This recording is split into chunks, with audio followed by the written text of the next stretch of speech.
I was owing the government about 3,000. We are no longer teenagers. We need to be able to plan towards our retirement. We need to be able to plan towards our future. Hey beautiful people, how are you doing? How's your week been so far? How's everything? How's family? How's work? How's school? How's every aspect of your life? I hope it's going well. My name is Nelly. I'm the CEO of this channel. So if you have any questions, any concerns, any worries, any doubts, any confusion, then address them to me.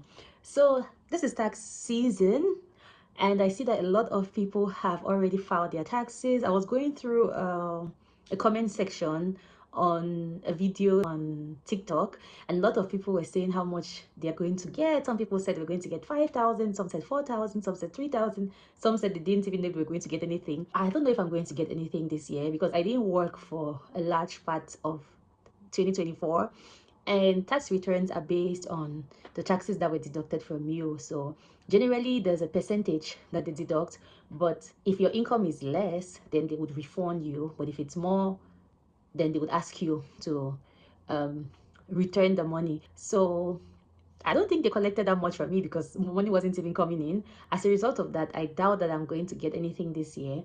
But this video is for anyone who is thinking of what to do with their tax returns this year. So the very first way that you can use your tax returns is by investing in yourself. So let's say, for instance, there's a particular skill that you've always wanted to learn. Let's say you want to learn how to braid hair, you want to learn how to do crochet, you want to learn how to sew. This is the time when you can actually learn that. Like, use that money in investing in yourself with regards to this skill. Like, guys, learning a skill is something which is very important. Like, it's something that it cannot be stressed enough. Like, there's so much money that you can make just by using the skill that you have. So if there's a particular skill you've been interested in learning, then this is the time. Use that money to invest in that skill. Another way that you can use your tax return wisely is by creating an emergency fund. What's an emergency fund? It's just money that you set aside for emergency situations. For instance, maybe if you own a car, your car can have an issue, the emergency fund is there for that. Or let's say even if you have a pet, your pet can fall sick and you need to do some expenses, then you can get into your emergency fund. Worst case scenario, you might even lose your job and you need money for you to be able to survive until things stabilize, until you get a new job. That's where you fall back on the emergency fund. So guys, it's very important for us to create an emergency fund. Sometimes it's so difficult with the way things are expensive today. It's so difficult for you to be able to set aside money separately for that particular reason. But at least if you get this chunk of money, no matter how small or how big it is, I would encourage that you put this chunk of money aside and set it as your emergency fund. And I'm not just saying that you put it in your account in a way that you can easily access it. No, I would encourage that you set up a savings account, a high interest savings account. That way you'll be able to make some interest from your money, and the money would not be so available for you in such a way that you can easily pull it out. Of course, with a high interest savings account, you can still pull the money, but when you see how much your money is making as interest on maybe a daily basis or on a monthly basis, then it will encourage you to want to keep this money for this time period. Third way that you can use this money wisely is by saving in a first home savings account. So for anyone who has never owned a home in Canada, then you have something called a first home savings account. This is just money that you set aside for when you want to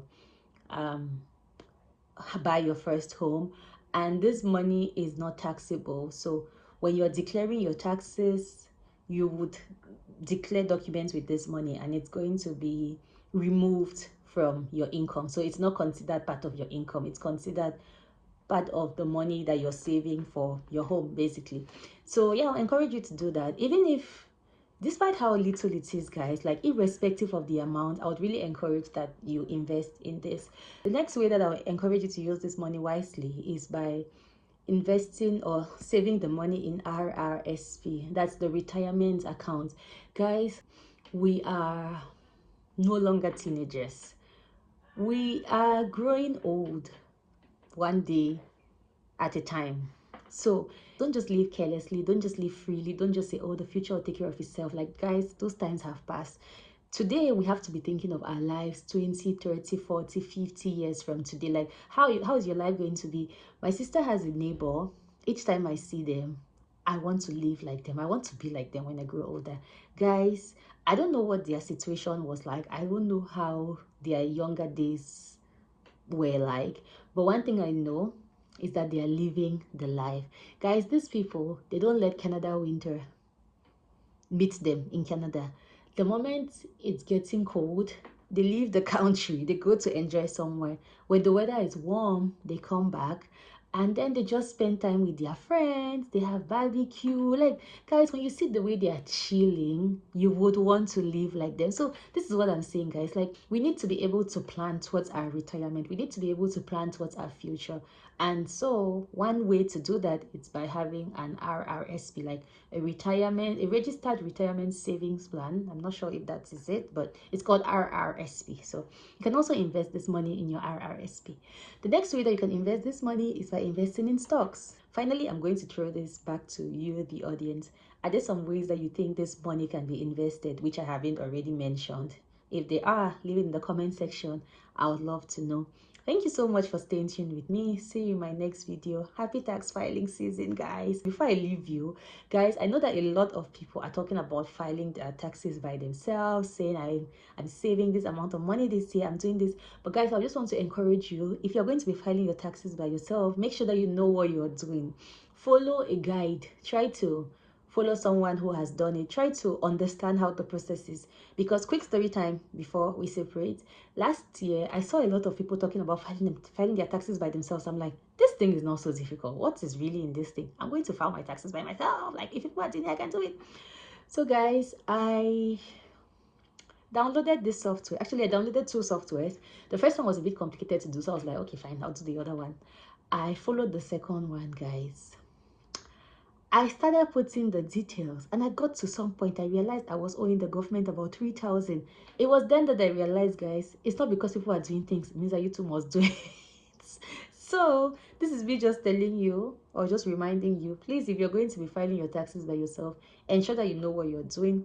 If you know somebody who files their taxes by themselves and it's always accurate, please try to ask them for advice with regards to filing it. Don't just go about doing it by yourself and then you might end up owing the government. Meanwhile, it should not be the case. Happy tax filing season, guys. Thank you so much for staying tuned with me. See you in my next video. Goodbye.